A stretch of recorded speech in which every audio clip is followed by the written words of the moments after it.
You asked, how to divide 7776 by 6 using the long division method. 7 divided by 6 equals 1. 1 times 6 equals 6. 7 minus 6 equals 1.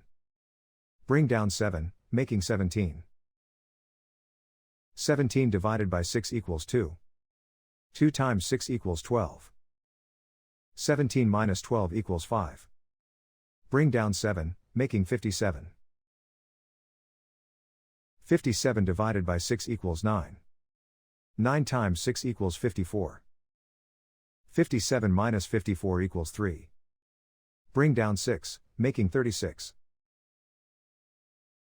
36 divided by 6 equals 6.